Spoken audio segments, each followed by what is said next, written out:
$147,000. That's what my friend Tyler just paid. 4 bedrooms. 2.5 baths. A garage. A yard his dog can actually run across without hitting a fence. In Fairmont, West Virginia. I'm standing in my apartment in Los Angeles when he sends me the closing photo. And I do the math in my head, because $147,000 is what I paid in rent over the last 4 years of my life in California. 4 years. Gone. And Tyler owns a house. But here's the part one couldn't stop thinking about after I hung up the phone. That $147,000 isn't just a house price. It's a number that unlocks something bigger, a gap between two Americas that most people talking about cost of living have never actually measured in dollars and cents. Because when I ran the full comparison, the real one, not the Instagram post version, I found a specific figure. A number that took my rent, Tyler's mortgage, our incomes, our taxes, our gas, our groceries, and turned it into one clean answer. And that number is going to change how you think about where you live. Even if you never plan to move. You already know California is expensive. That's not the story. You've seen the TikToks. The $4 million shacks in San Francisco. The couple splitting a studio in Silver Lake for $2,800. Everyone knows the headline. And yeah, the headline is true. California is expensive. But here's where the conventional wisdom breaks. Most people assume the trade-off is obvious. You pay more, you earn more. Higher costs, higher wages. It balances out. That's the story we tell ourselves, so the map still makes sense. Except it doesn't balance out. Not even close. There is a hidden number sitting underneath the West Virginia vs California comparison that flips the entire logic on its head. A number that says your paycheck in California might actually be worth less than Tyler's paycheck in Fairmont, after everything is counted. And if you've ever thought about moving, or stayed put because you were afraid to move, or watched a friend leave for somewhere cheaper and wondered if they knew something you didn't, this is the number that decides whether you made the right call. Tyler thinks he knows what he saved. He has no idea.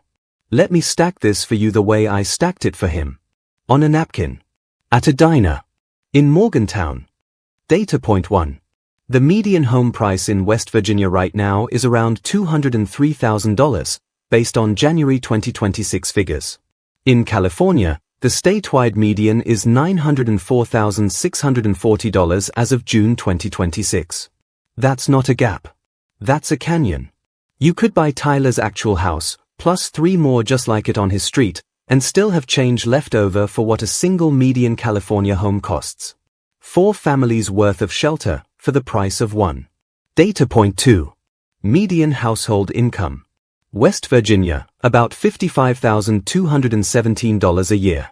California, about $95,521 a year. So Californians earn roughly 73% more. Sounds like it evens out, right? Hold that thought. I called Tyler when I hit this next number. Put him on speaker. Data point 3. California's median home costs 9.5 times the state's median household income. West Virginia's costs 3.7 times. Read that again. To buy a median home in California, you need almost a decade of pre-tax income. In West Virginia, less than 4. That's not a housing market. That's 2 different centuries of American life happening at the same time. Tyler laughed. Then he stopped laughing. Wait, he said, so you'd have to work almost 10 years of my entire mortgage just to catch up to where I started? Yeah, Tyler. Basically. And that's just the sticker price. That's just what shows up on the listings. Because the number I'm actually building toward, the one that made me put my coffee down at that diner, isn't the home price. It's what happens when you layer in taxes, gas, groceries, and rent on top of it. That's where the gap stops being big and starts being almost cartoonish. Stay with me. Data point 4. Los Angeles County alone. Median sale price, May 2026, $902,333. San Francisco, $1.7 million. San Mateo County, $2 million. Tyler's entire county, Marion County, West Virginia, has homes selling under $200,000 all day. In San Mateo, $200,000 barely covers the down payment on a parking spot attached to a condo. Data point 5. The average California homebuyer puts down $160,600 on a house. Tyler's entire mortgage principal is less than that. His whole loan. His whole 30 years. Less than what a Californian hands the seller before they even move in. I told Tyler that number. He said, "So Californians are paying my entire house just to say hello?" Yeah. Just to say hello. Here's the full comparison. This is what I built on the back of that napkin. Tyler's house, $147,000. With his down payment and a 30-year mortgage at current rates, his monthly payment, principal, interest, taxes, insurance, lands around $1,050 a month. West Virginia's effective property tax rate is 0.51%, one of the lowest in the country. On a $147,000 home, that's about $750 a year in property tax. Divide it out, that's roughly $62 a month. 2 tanks of gas. My apartment.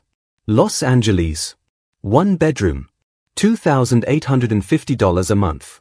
And I don't own a single square foot of it. If I wanted to buy the median California home instead, my monthly payment, with the average $160,600 down and financing $744,040, would be around $5,500 based on recent market analysis. That's $66,000 a year just in mortgage payments. Tyler's entire annual housing cost, mortgage, taxes, insurance, everything, is under $13,000. So the gap in housing alone, between us, is about $53,000 a year. Every year. For 30 years. Let me translate that. $53,000 a year is a brand new luxury car. Every 12 months. Handed to Tyler. For 3 decades. That's what I'm paying, above what he's paying, just for the privilege of a smaller space in a bigger state. Then add income tax. California's top marginal rate is 14.4%, the highest in the nation. West Virginia's top rate, after recent cuts, is 5.12%. On a $95,000 salary in California versus a $55,000 salary in West Virginia, the Californian pays roughly $6,000 more in state income tax alone. That's a family vacation. Every year. Gone to Sacramento. Then gas. California average, July 2026, $5.38 a gallon. West Virginia, $3.70. If you drive 12,000 miles a year in a car that gets 25 miles per gallon, that's a $806 annual difference. That's a month of groceries for a family of 4. In gas alone. Then groceries themselves. Utilities. Car insurance, where Californians pay nearly double what West Virginians pay. Stack it all up, and the total real dollar gap between Tyler's life and mine, on comparable incomes, comes to roughly $64,000 a year. $64,000. Every year. That's a highly competitive full-time salary, an entire second income, that Tyler gets to keep and I get to burn just to live where I live. Remember that opening number? $147,000 for his house? Here's what haunts me. At current California cost differentials, I'm losing the equivalent of Tyler's entire house every 2.5 years. Just by existing here. But I still haven't told you the biggest number in this video. And it's not a dollar figure at all. Now, the obvious pushback. And I want to steelman this fairly, because it's a real argument. Yeah, but California has better jobs. Better weather. Better schools. Better healthcare. Better wages. You get what you pay for. And that's partly true. California's median wage is 73% higher than West Virginia's. Tech, entertainment, biotech, these industries don't exist in Fairmont at the same scale. The University of California system is world-class. The weather in San Diego is objectively nicer than a February morning in Wheeling. All of that is real. But here's where the counterargument leads somewhere you're not going to expect. Because when I actually ran the "you earn more, so it evens out" math, the same math every Californian tells themselves at 2 a.m. when the rent's due, the answer wasn't what I expected. It wasn't even close. Take that 73% wage premium. Sounds huge. Now divide it by the 4.4x higher home prices. Layer on the 14.4% top state income tax versus 5.12%. Layer on the cost of living index. California sits at 138 while West Virginia is at 88.3. That means $1 in West Virginia buys what $1.56 buys in California. Do the full arithmetic, and the you earn more premium isn't a premium anymore. It's a penalty of about 17% in real purchasing power. Tyler, on his $55,000 West Virginia salary, has more actual buying power over his life than a Californian earning $85,000. The wages didn't save California. They created a mirage. And that mirage is where the biggest number in this entire video lives. Zoom out with me. Because this isn't really about West Virginia versus California. This is about a principle almost nobody teaches you in school. Nominal income is a lie. Real purchasing power is the truth. And the gap between the two is where American lives get quietly rearranged. So here's your framework. 3 numbers. Write them down. Number 1, your housing to income ratio. Take your annual housing cost, rent or mortgage plus taxes plus insurance, and divide it by your gross income. If that number is above 30%, you are house poor. If it's above 40, you are financially trapped. Tyler's is 23%. Mine is 36. Number 2, your state's real dollar multiplier. Look up your state's cost of living index. Divide 100 by that number. That's how much $1 is actually worth where you live. In California, it's 72 cents. In West Virginia, it's $1.13. Every $100 you earn in California buys you what $72 buys nationally. Number 3, your life year cost. Take the difference between what you pay to live somewhere and what you'd pay in the cheapest comparable state. Divide by your annual income. That's how many years of your working life you are trading, not for luxury, not for opportunity, but just for a zip code. For me, that's almost a decade of my working life, gone. Paid to California. For nothing I can pack in a suitcase. But there's still one number left. The most personal one. The one that hit me hardest the night Tyler texted me his closing photo. And it's the number that made me question every decision I've made about where to live since I was 22. Here it is.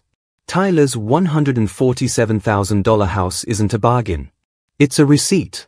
A receipt for every American who was told to chase the coasts and never told what the coasts would charge them for the privilege. Because that final number, the one I couldn't shake, is this. At my current spending, I will need to work until age 71 to retire in California. Tyler, on his lower salary, can retire in West Virginia at 58. 13 years. 13 years of my life. That's the real price tag on the view from my window. That's the answer to the opening. That $147,000 house I told you about at the start, Tyler's 4 bedrooms, his yard, his dog, that wasn't just a house.